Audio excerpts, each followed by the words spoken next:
Okay, so Mathematica has a function that's just called continued fraction. Right. And when I do continued fraction for the square root of 2 and ask for the first 6 terms, I get 1, 2, 2, 2, 2, 2. So what do you think that means?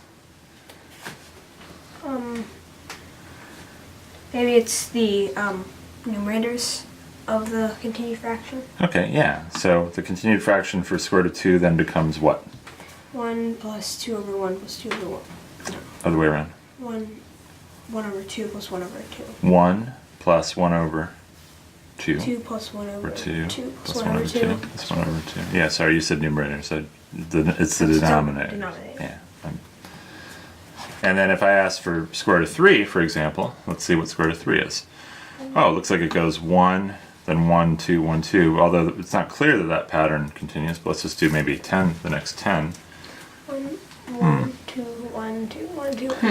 So it looks like we get 1 plus 1 over 1 plus 1 over 2 plus 1 over 1 plus 1 over 2 plus 1 over 1. So what do you think the pattern is here? So just alternating 1 and 2, except for the first term. Yeah.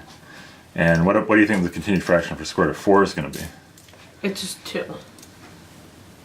Just 2? Continued fraction terminated before 10 terms. That's because 4 is a rational number. Yes. Square root of 5, 2, 4, 4, 4, 4, 4, 4, 4. And then Mathematica has another function called from continued fraction. And it takes this and turns it into the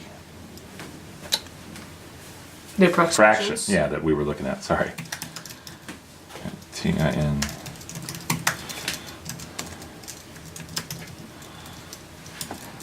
So if we look at the first 3 terms of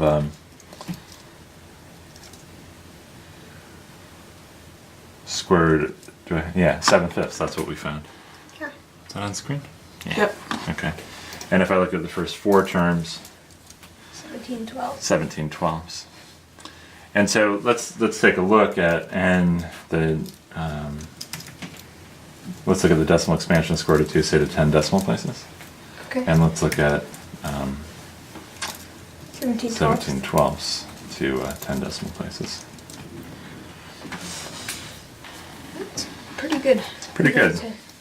And if I go, let's say I do the first 7 terms, I get 239 over 169. I could have done this a little better. 239 over 169. I start to It's get... the first 4, basically. Yeah. And what this means is 169 times the square root of 2 should be very nearly equal to what? 239. Okay, so let's take a look at that. And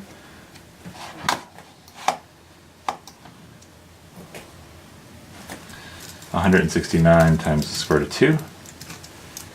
And let's look at that to 10 decimal places. 239.002. Well, that's pretty close. Yeah, and we'll do one more. If I do, well, actually, let's have a little fun. Let's go to the 15 terms, and let's get a big fraction.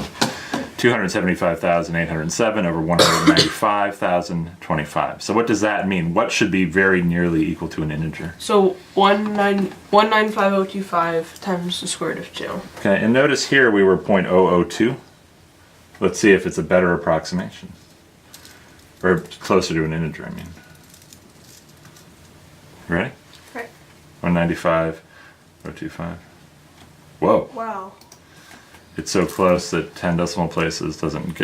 Wow. It is really close. Although I don't know why I displayed it like that, but look, it's 0.000018.